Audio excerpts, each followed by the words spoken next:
आज बेशक हमारी क्षत्रानियाँ वो स्वाभिमान गिरा रही हैं, वो क्षत्रिय स्वाभिमान गिरा रहे हैं, लेकिन एक क्षत्रिय योद्धा ऐसा भी था जिसकी कहानी सुनकर आपके रोंगटे खड़े हो जाएंगे। तो भाइयों, दरअसल ये कहानी ऐसी है कि राजस्थान के जालौर में एक वीर क्षत्रिय था जिसका नाम था राजकुमार बीरमदेव। बीरमदेव को कुश्ती में महारत हासिल थी और उसकी वीरता के चर्चे दूर दूर तक थे। जालौर के सोंगरा चौहान शासक कान्नड़ देव का पुत्र बीरमदेव हुआ। उस समय दिल्ली दरबार में ही रहते थे और जब वे वहाँ रहते थे तो दिल्ली के तत्कालीन बादशाह अलाउद्दीन खिलजी की शहजादी फिरोज को बीरम से प्यार हो गया। ये एक तरफा प्यार एक राजपूत क्षत्रिय से हुआ, उसकी खूबसूरती, उसके पराक्रम को देखकर। फिर शहजादी ने उसे किसी भी कीमत पर पाने की ठान ली और कहा, बर बुरू बीरमदेव, ना तो रहूँगी अकेली, कुंवारी मरूंगी। जानी मैं निकाह करूंगी तो बीरमदेव से ही करूंगी, नहीं तो जीवन भर कुंवारी रहूंगी। बेटी की जिद और राजनीति लाभ पाने के लिए अलाउद्दीन खिलजी ने बीरमदेव के पास शादी का प्रस्ताव भेज दिया, पर बीरम ने इस प्रस्ताव को ठुकरा दिया।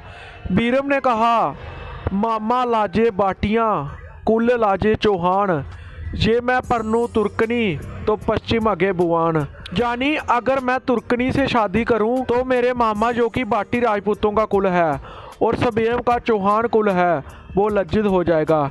ऐसा तभी हो सकता है जब सूरज पश्चिम से उगे।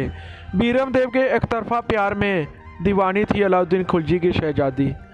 बीरम ने मना करने पर नाराज होकर अलाउद्दीन खिलजी ने युद्ध का ऐलान कर दिया। लोग कहते हैं कि एक वर्ष तक तुर्कों की सेना जालौर पर घेरा डालकर बैठी रही। फिर युद्ध हुआ, लाखों की क्षत्रियों ने तुर्क सेना को काटा और किले की हजारों राजपूतनियों ने अंतिम में जौहर कर लिया।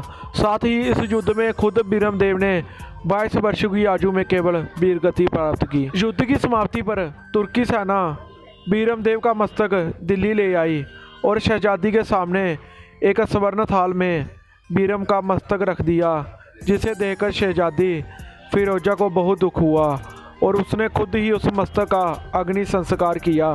बाद में दुखी होकर शहजादी ने यमुना नदी में कूदकर अपनी जान दे दी।